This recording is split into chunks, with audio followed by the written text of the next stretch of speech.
In this video, we're going to be using synthetic division to divide the polynomial 4x cubed plus 10x squared minus 6x minus 1 by the linear term 2x plus 1. So the first thing we'll do is we'll set up the synthetic division that we're going to be undertaking. So the first thing we do is pop in all the coefficients of the x terms along the top row. So we're going to have a 4 here, positive 10 here, negative 6 here, and negative 1 to finish with. And now over on the left hand side, we're going to let 2x plus 1 equal 0. So the 2x plus 1 here is the divisor, which we have in the question. So the first thing we're going to do is subtract 1 from both sides, which will give 2x is equal to negative 1. And then dividing by 2, we find that x is equal to negative 1/2. And this value here is what sits in this position for the synthetic division. Then we add down our column. So for the first one we have 4 plus 0, which just gives 4, and that's the column total. And we multiply that by the negative 1/2 that we found at the start. So the negative 1/2 times 4 will give negative 2.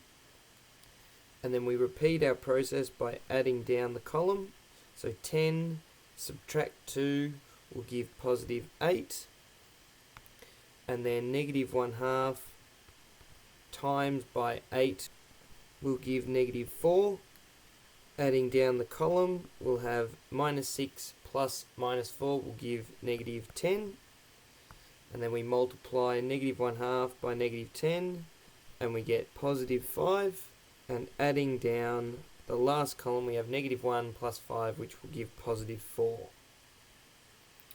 So the trick here is when we have a linear term where the coefficient of x does not equal 1, so in this case it equals 2, we need to divide by that coefficient for all of the terms except the remainder. So we divide this by 2, divide this by 2, and divide this by 2.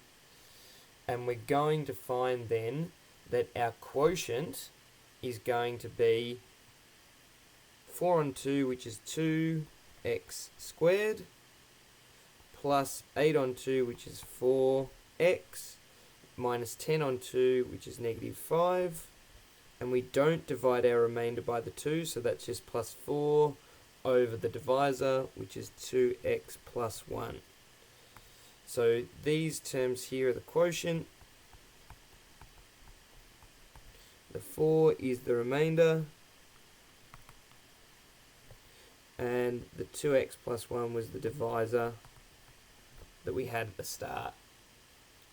So just to recap where all of this came from, the numbers that we have down the bottom of our synthetic division here become the coefficients of x to the power of 1 less than the original power in each column. So this was x cubed, so this became x squared. This was x squared, so it became just x. And this was x, so it became a constant. And then each of those terms just drop into the quotient once you've divided it by the coefficient of our divisor term. So the final thing we can say is that our 4x cubed plus 10x squared minus 6x minus 1 can be written as the divisor, which is 2x plus 1, multiplied by the quotient, which is 2x squared plus 4x minus 5, with the remainder added on at the end.